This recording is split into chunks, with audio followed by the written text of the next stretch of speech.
As quoted by Goodreads, all men make mistakes, but a good man knows when he's done evil and will go and repair it. Today, I'm going to be discussing whether or not creating films, TV shows, or documentaries about criminals glorifies them or not. To do so, I'll be providing you with the proper resources to come to a conclusion regarding this particular issue, and I'll be providing you with background information, examples, and my own personal standings. First off is background information. Within the recent decade, documentaries about these criminals have become wildly popular. There's been a rise in them, and many have viewed them, and the increase has been dramatic. Some argue that these shows are detrimental to young viewers and also those who suffer from mental health disorders.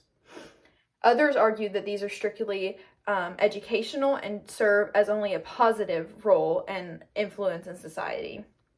Now let's explore how some of these famous killers/criminals have been glorified and had even their actions justified by these people. Next is examples. Recently, Gypsy Rose has been released from prison for the killing of her mother. After she's been released, the public has treated her as a celebrity. This obsession the public has with the Gypsy Rose case has made it to where people are questioning whether or not the murder in her case was even bad. I truly believe this is a terrifying view some people have adapted due to the stigma around the abuse her mother had inflicted upon her as a young child, leading some people to even justify her actions in the killing of her mother due to these abuses. Another example of this would be the Ted Bundy cases.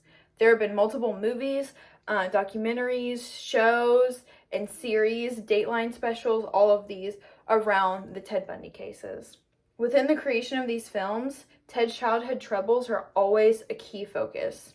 They're always discussed and used to try to create a feeling of sympathy and understanding within the audience and its intended viewers.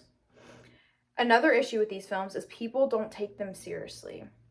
Many young women have used Ted Bundy as a joke on social media platforms, saying how attractive he was and how they would get in the car with him due to his physical attraction, knowing that many young women had died and risked their lives and were brutally murdered by this man.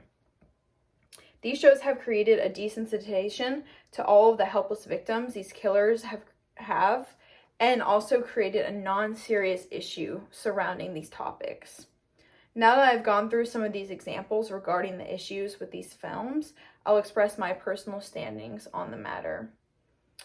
Personally, I feel the making of these shows create a feeling of numbness to the issue.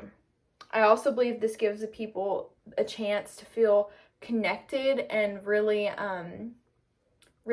just connect on an emotional level to the abuses and the heartache and all of the trauma that's surrounding these killers, to try to understand and justify their actions and why they acted the way that they did.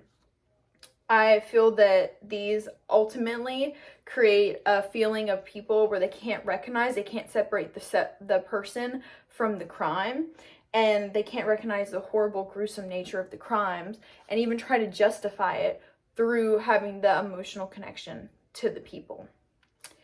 Today, I hope I was able to properly educate you regarding the severity of this rising issue, I believe, in our society. And I feel that the making of these films or shows about these killers tend to make those watching it numb to the issue. I also feel that there's a chance for outsiders to hear about the immense pain, suffering, and abuse that these criminals have faced, and it's easier for them to give compassion to them and even justify their actions ultimately. I believe that this is harmful to the people watching and lessens the severity of the crimes and the charges that these people face in like the judicial system, and then even outside of prison, as we've seen with the Gypsy Rose case. So these are my personal standings regarding the issue, and I thank you for listening.